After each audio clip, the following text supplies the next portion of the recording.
জি sir, sir একটা চালান ধরা পড়ছে স্যার। জি স্যার, আমি আপনাকে বলেছিলাম স্যার। জি স্যার, জি স্যার, জি স্যার, আল্লাহ হাফিজ। জি আপনি? স্যার আমি নীলিমা, আমি নেওয়াজ ভাইয়ের সাথে দেখা করতে এসেছি। নেওয়াজের সাথে আপনার কি কথা? স্যার সেটা তো আসলে আপনাকে বলা যাবে না, আসলে কথাটা ওনার সাথেই, ওনাকেই বলতে হবে। ও আচ্ছা, সব কিছু তো একটা সিস্টেম আছে তাই না?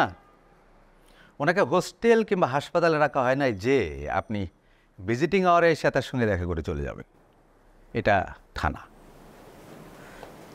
স্যার বুঝতে পেরেছি, আপনি আসলে আমার খুবই প্রয়োজন ওনার সাথে কথা বলার, আপনি প্লিজ একটু ব্যবস্থা করে দিন।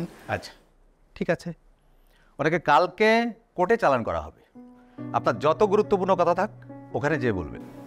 স্যার আপনি বুঝতে পারছেন না, আসলে খুব আর্জেন্সি থেকে আমি বলছি, আপনি একটু দেখেন, আসলে ওনাকে আসলে আমার খুব দরকার, এখন কথাটা ওনাকে বলতে হবে। আমি এক কথা দুইবার বলি না, আপনাকে বলছি সম্ভব না, সম্ভব না। সেন্ট্রি আসুন, স্যার আমি একটু ঝামেলায় আছি, আসুন আসুন।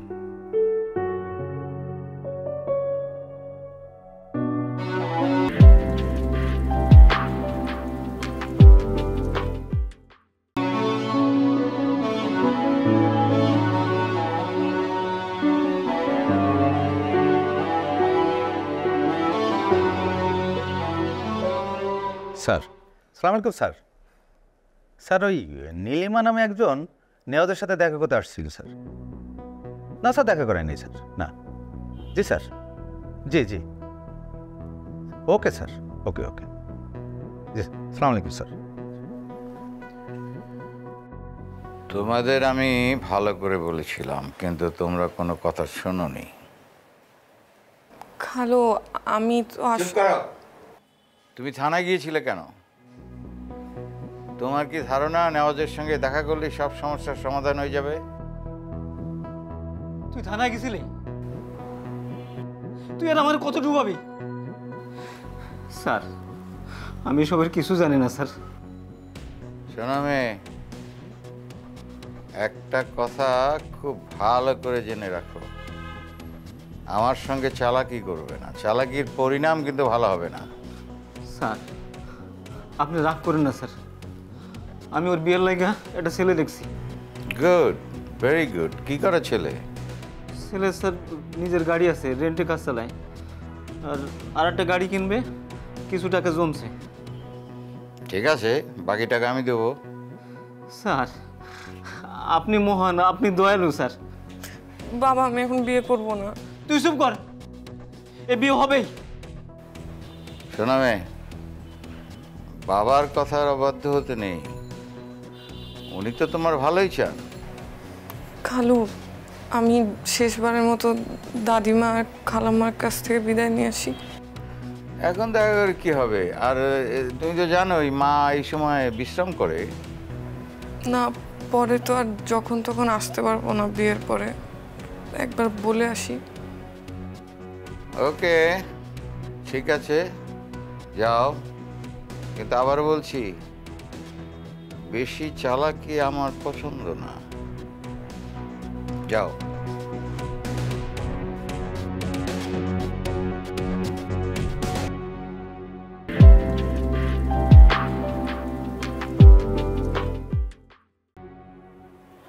আম্মা মনটা কিছুতেই ভালো লাগে না, সংসারে একটার পর একটা সমস্যা লেগেই আছে, শান্তি পাচ্ছি না।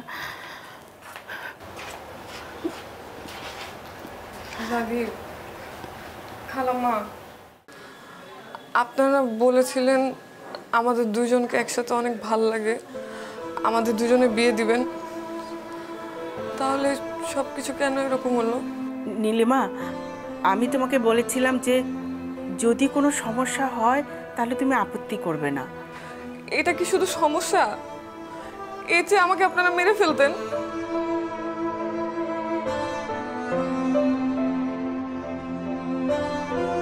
বৌমা ও কি বলছে? নেওয়াজের সঙ্গে ওর বিয়ে ঠিক হলো? তা এখন ওর বাবা ওকে অন্য জায়গায় বিয়ে দিচ্ছে কেন?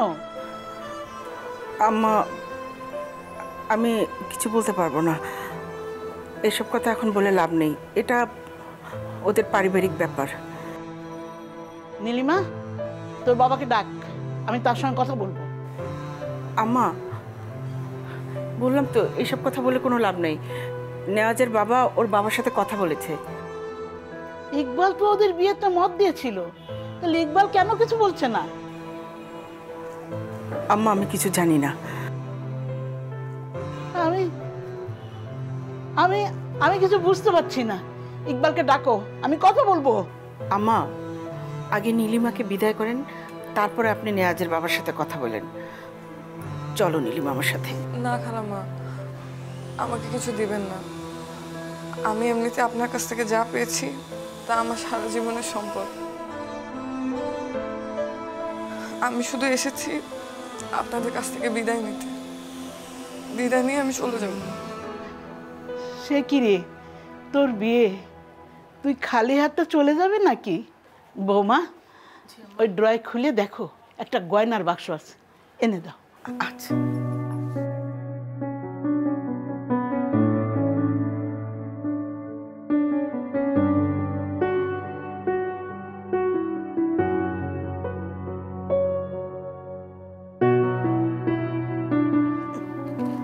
আয় আমার কাছে আয়, আয়। দাদিমা, আমাকে এসব দিবেন না।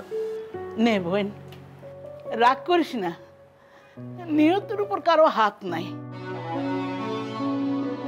তুই আমার নাত বউ হলে বড় ভালো হইতো।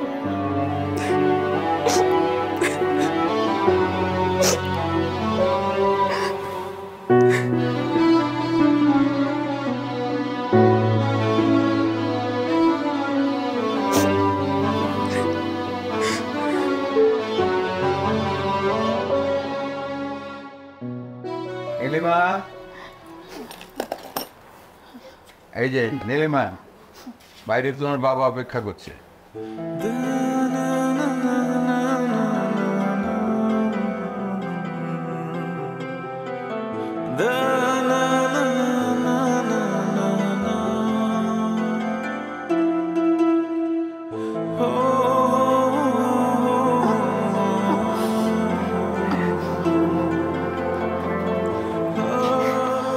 তাড়াতাড়ি করো, অনেক দূরের রাস্তা।